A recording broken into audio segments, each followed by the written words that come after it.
எனக்கு எப்படி இந்த பிலீஃப்ல ஒரு நம்பிக்கை வந்துச்சுன்னா, பழனியில இருக்கக்கூடிய அகத்திய நாடி ஜோதிடம் ஒருத்தர் மூலியமா எனக்கு நண்பர்கள் மூலியமா எனக்கு தகவல் வந்துச்சு. சும்மா அது என்ன அதை பத்தி தெரிஞ்சுக்குவோம் அப்படின்னு சொல்லிட்டு தான் போனோம். அங்க போனோடனே எப்பயும் நாடி ஜோதிடம் அப்படிங்கும்போது அது ஒவ்வொருத்தவங்க ஒவ்வொரு மாதிரி பண்றாங்க. ஓலைச்சுவடிகள் இருக்கும். ஒரு செட் ஆஃப் ஓலைச்சுவடிகள் இருக்கும். உங்களுக்கு சில நேரங்கள் ஓலையும் கிடைக்காம இருக்கலாம். ஏன்னா அதான் சொல்றேன், பேசிக்கா செட் ஆஃப் ஓலைச்சுவடிகள் இருக்கும். அதுல கிடைச்சா அந்த ரிசர்ச்ல உன்னோட ப்ராபபிலிட்டி அவனுக்கு இல்லாம இருக்கலாம். அது இல்லாம அது எப்படின்னு தெரியல. அதுல அங்க போகும்போது ஒரு சும்மா சாதாரணமா அவங்க கேட்கிற இன்புட் வந்து கைரேகை தான். ஒரு கைரேகையை வைக்கிறாங்க, கேட்பாங்க. நம்ம கைரேகையை கொடுப்போம். கைரேகையை பார்த்தோன்னா அந்த கைரேகையில 4 டாட்ஸ் இன்னொன்னு கவனிக்கணும். இதெல்லாம் ப்ரீ ஆதார் கார்டுக்கு முந்தைய காலகட்டம். ஆதார் ஜோசியர் மாதிரி ஆயிரும் அப்புறம். ஆமா, இது ஆதார் கார்டுக்கு முந்தைய. ஏன்னா கைரேகை நான் இன்புட் கொடுத்துட்டேன். சோ ஆதார் கார்டுல எப்படியாவது ஒரு ஹேக் பண்ணி உள்ள போனா பேரு, அப்பா பேரு, அம்மா பேரு எல்லாம் சொல்றோம். டீடைல்ஸ் வந்துரும்னு நீங்க சொல்லலாம். இது ஆதாருக்கு முந்தைய காலகட்டம். ஆதார்லாம் இப்ப வரல, நானும் எடுக்கல.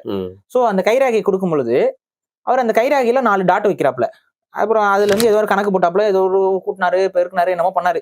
அதுக்கப்புறம் இருங்க வரேன்னு சொல்லிட்டு போயிட்டு உள்ள போயிட்டாரு. அவர் ரூம் ஃபுல்லா ஓலைச்சுவடியா இருந்துச்சு. ஒரு ரூம் ஃபுல்லா அப்படியே ஓலைச்சுவடி. அதுல ஏதோ ஒரு கணக்கு போட்டு வச்சிருக்காரு. அந்த ரோ அண்ட் இதெல்லாமே இருக்கு. அதுல போறாரு, ஒவ்வொரு இதா பண்ணாரு. அப்புறம் ஒரு 2, 3 கட்டு எடுத்துட்டு வந்தாரு. ஒரு பாக்ஸ் கட்டு, ஒரு வரிசைக்கா ஒரு கட்டு இருக்கு. அது மாதிரி ஒரு பாக்ஸ் எடுத்துட்டு வந்து வச்சாரு. இதுக்குள்ளதான் உங்க கட்டு இருக்கணும் அப்படின்னாரு. அது வந்து ஒரு 2, 3 ஓலைச்சுவடி இருந்துச்சு. அந்த இதுல இருந்து எடுத்து சும்மா எப்படின்னா வந்து ஒரு மாதிரி ப்ராபபிலிட்டிக்கு கேள்வி கேட்பாங்கல்ல. உங்க இந்த பகுதியில உங்க ஊர் இருக்கா? உங்க ஊருடைய பேர் இப்படி வருமா? உங்களோட பூர்வீகம் இந்த மாதிரி இருக்கா? உங்க குலதெய்வத்துடைய ஊர் இதுவா? இப்படி கேக்குறாங்க. இதெல்லாம் வந்து நாங்க எதுவுமே பேசல. அவராதான் கேட்கிறாரு. சோ எங்க சைடு இருந்து இன்ஃபர்மேஷன் வந்து எஸ் ஆர் நோ மட்டும் தான். அது மாதிரி ஒரு 3-4 கொஸ்டின்ஸ் தான் கேட்டிருப்பாரு. ரொம்ப அதிகமான கொஸ்டின்ஸ் டீடைலுக்குள்ள போல. ரொம்ப மேலோட்டமா இதுவான்னு கேட்டாப்ல.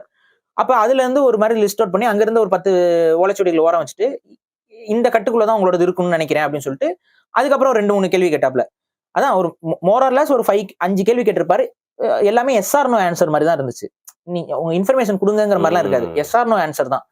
எஸ் ஆர் நோ ஒரு 5-6 கேள்வியை நான் பதில் சொன்ன உடனே அதுக்கப்புறம் இதுதாங்க உங்க ஓலைச்சுவடின்னு சொல்லி அவரு இது பண்ணிட்டாரு. அந்த ஓலைச்சுவடியில கிட்டத்தட்ட என்னோட ஃபேமிலி, என்னோட அப்பாவோட பேரு, எங்க அம்மாவோட பேரு எல்லாம் ஓலைச்சுவடியில இருக்குங்க. எனக்கு ஒண்ணுமே புரியல. நானும் பாக்குறேன் அந்த ஓலைச்சுவடியை.